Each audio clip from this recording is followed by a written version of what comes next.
Alrighty, so believe it or not, we've almost come to the end of this week 1 classwork, and I hope you get the sense for how important these videos are at the beginning. You will see video from me throughout the class. These first ones really help you understand how things work. So at the end of this, you should now have a better idea. So let's start this video talking about classwork, because now that you've gone through it, you should have, and I don't think I've been doing it every time, you should be coming in here and putting notes on each one of these, okay? I'm going to come back in here because eventually at the end of this place today, right, we're going to come to the last item here, and it'll be the late getting help. Again, you should have a lot of notes here, and late passes, okay? And then when you're done with notes here, you can hit submit.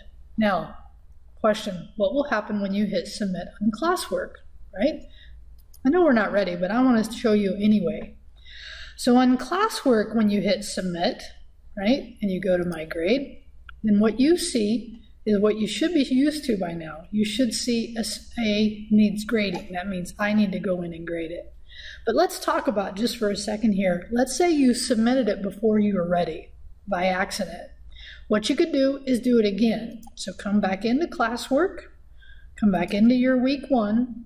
Now what you can do is you can actually copy and paste what you already started, and you start anew. And in your notes, to say this, Rio will only grade the last classwork submitted. Okay, so now I come back down here, I'm going to write submission, because I happen to have gotten all the items. Oh, wrong one. Must not have gotten a copy somehow. Make sure that copy's in there before you start doing this, okay? But that's the simulation. Okay, so now you will, when you do that, so in your notes, put that Rio will grade the last, we'll assume the last one submitted for classwork is the one that is complete, and she will probably just delete the other ones, okay? So let's talk about getting help. This is actually one of those things that have changed. So if I was in your notes talking about changes to this summer course, one is that the way I had in past way to get help, and I still recommend, because I'm going to give you 2 ways, you can still do this part as well. There'll be a traditional discussion board that both sessions, because there's sections of this class will use, okay? And you can enroll in that the first time you come in here. You can hit submit and you enroll in that class. Come down here, you click OK. And that actually adds a class to your Blackboard, okay? So I need to this is actually stuff from last semester. I'll try to clear that out before we get started. So this is kind of the traditional way that people have done in online classes, support, and then you come in here and post stuff. Here's been the problem with that, and I'll just come back and tell you, is that I've noticed that I used to get notices when people would post in here, and for some reason with the new Blackboard, I haven't. So what I started doing for my classes last semester is I set up a Gmail chat, okay? So as an example, I was teaching CIT15 the last semester. Again, that's a different class than this one, and we set up a chat so that people could ask questions. Okay, so if you're not required to do this chat, you can still do the old way, okay, or the traditional way. Let me just show you this though, okay. So in our course, like I showed you, you can add the course, and then when you do that, you will now see in your course listings this additional course that you can go right to ask questions. The challenge with this is sometimes I will not see them right away, and so if you don't see me replying, and I know this is an additional step, but put it in your notes, email me and say I posted a question. Now, if you have questions about your grade, those need to go directly to me. But if you have questions about the course, it really is best for the community. And when I say community here, I mean all of us together, for you to either use this, or I'm going to invite you all to join me in a new chat that I will set up for our course. Okay, and so how do you get into this chat? So in your notes, how you get in this chat is in your classwork. Let me just go back. You will give me your Gmail account, okay? And that's why I'm saying this is not required now. You don't have to have Gmail now. You will have to have a Gmail account by the end, but you don't have to have one now. But if you have one now, and you want to be on the chat, then in your classwork for week 1, okay, then tell me in your submission your Gmail address, and then I will add you into the chat. Now, a couple of notes about chat here is that I will not be the only one answering these questions. You will answer them for each other. The nice thing is they will show up immediately because I will not always be available. This is really a way we build community in the class. Okay, so if you see somebody posting something and you happen to be on, because late at night I'm not up, I'm not a late night person, I'm a typically early morning person, okay? So if you see somebody posting something and you know the answer, be helpful and do that. So the next thing you might ask, well, is how do I get this to show up? Well, in your Gmail account, you can just install either a plugin for Hangout, like this is actually a plugin I actually have that'll show these up here. They show up on my phone, so even if you have an iPhone, you can get Hangouts, and if you have an Android phone, it's kind of built into it, and if you're on the computer and you're in Gmail, you'll just see the chats and you'll just have to make them appear like this, or again, the Hangout plugin works best, okay? So hopefully you put all or most of that you need in your notes so you remember it. Now, let me talk about this, which is passes, okay? So you'll hear me talking about this. Let me go back, come back to me for a second. You'll hear me talking about this in class, in the classwork, in the discussions, but here's what I want you to know. You can earn passes for this class, and here's what a pass is. Let's say you missed an item. Right? Let's say in the second week, you happen to miss one of the items. You woke up the next morning, I had already graded, I put a 0 on there.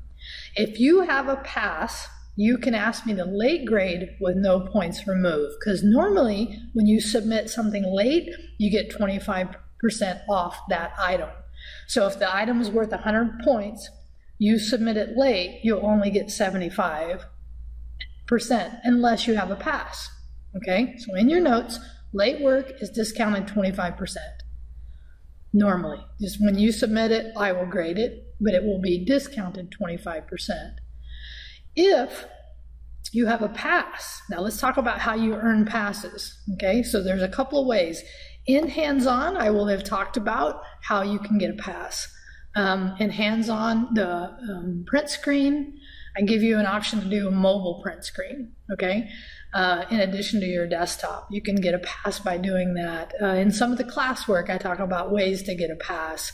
But the primary way I've noticed people do this is they complete the trainings. If you remember me saying this before, I said not only do you want to complete the trainings because they help you quickly do the exams, for every training that you complete with a passing grade, that earns you a pass, okay? So if you complete these 3, that's 3 passes. So let me show you how this works. And this now is the requirement if you want to have, and you should track these passes. It's your responsibility to track the passes.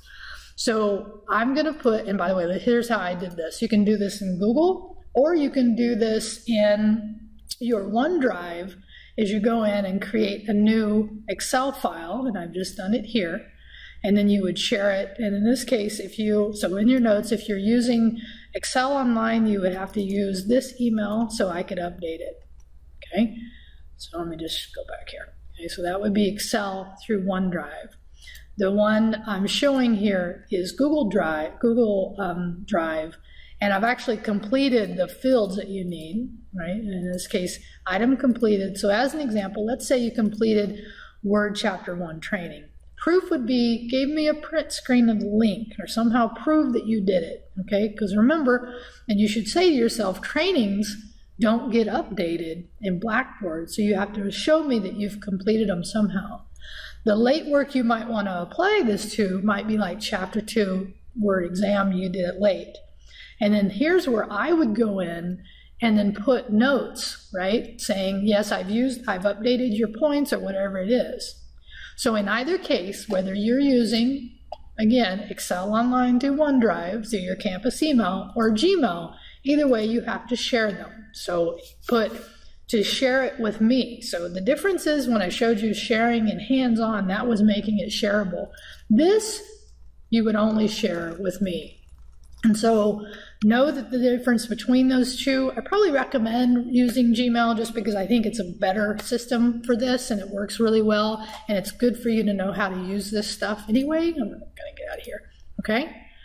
All right. So let me see. Have I done everything? We have 5 minutes left. So let me just bring you back and talk about what we've done over these last several videos. I don't even know how many are there. 5 now? Okay.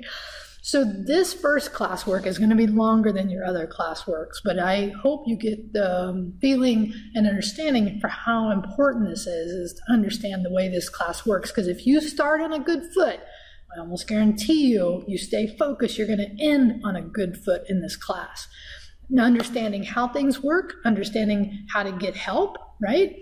And I will say this about getting help. And one thing I was talking about when I was talking about when you need help, remember the one thing about the My IT Lab, if you have issues in there, and some of the issues look like this, is like I'm trying to click on something and it doesn't work. So as an example, I've had students using a Mac, using the My IT Lab, and had some different stuff, and they had to use some keyboard stuff because what we're used to in Windows didn't work on the Mac, but it still would work. You just had to know the keyboard shortcuts. It's one example. Another example would just be I'm doing something, it just doesn't work.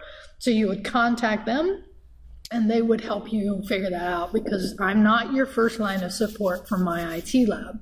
But other items for this class, right? If you have you're just encountering, you need, I'm trying to do this and I don't know how. I just want to ask about this and could you clarify? Those kind of issues, right? What are the 2 ways you get help? I'm coming back to the class now. Is you go to either get help. This is kind of, again, the old-fashioned way, which is fine. It's a discussion board. Or you can ask in your classwork for this week to have me add you to the course chat. Now, this course chat, and I'll bring you back again, will be for both sections. So we'll end up having probably at least 50 to 75 people, maybe more, depending on how many hang out, which I hope everyone does. I actually hope you hang out. I actually have really great feedback from my students about this class. They really enjoy it. They appreciate the work I've put into it, which I appreciate from them. And they say, really, what's great about this class is because I've organized it the way I have. Everything that you need to do, you have at your disposal. So it's really, you shouldn't have to spend a lot of time trying to figure out how things work. You should be spending your time getting the work done, okay? So 2 ways of getting help in the traditional sense or being added to the Gmail. I'm not going to require you to get added to the chat, but I can tell you I suspect many of you will want to do that because instead of having to wait for me to reply or another student, it's a more of an immediate access. Last thing I'm going to say here, and I'm going to turn back to the course in a second, I'm going to give you your first opportunity for a pass, okay? So here's what it looks like. In Blackboard, if you go up here, you'll notice when you see my stuff, you'll actually see my photo. So I want you to come in here, and I think it's in settings, I got to remember. Edit personal information, I think. You can customize, change settings, edit. I think it's right here. Maybe I don't know, and we'll have to figure it out, and you'll have to figure out how to change that photo. Let me do it one more time. We'll come in here. I think it's right there. And in here, I have to accept this. So your first pass that you can have is you actually put your photo on your Blackboard profile. Oh my God, how much do these people want? Sorry, kind of getting complaining here, right? I don't know why, but Blackboard wants to have, why, can I not do it? And they let me in anyway? Oh, they don't. Okay, so you do have to actually put, so this is actually where it goes, okay? So I think what you have to use here is you have to use the email account that they have. You have to go in here. Sorry, this did not turn out as well. I should have actually walked through this before. So in this case, because of the student account, while I'm typing this, you should put in your notes that you should only be using my Gmail account and not my campus email. And the reason is because my Gmail is with me at all times. I'm going to say Blackboard profile. I'm going to say I don't have an EDU account. I'm going to hit done. It's going to make me fill out more stuff. Oh my God. Let's go back and say if I have an EDU profile. Oh my God. Okay, so I guess you have to fill out that too. Well, you're having to earn your pass here, okay? Okay, so however it is, the next screen here, believe it or not, allows you to put in your photo.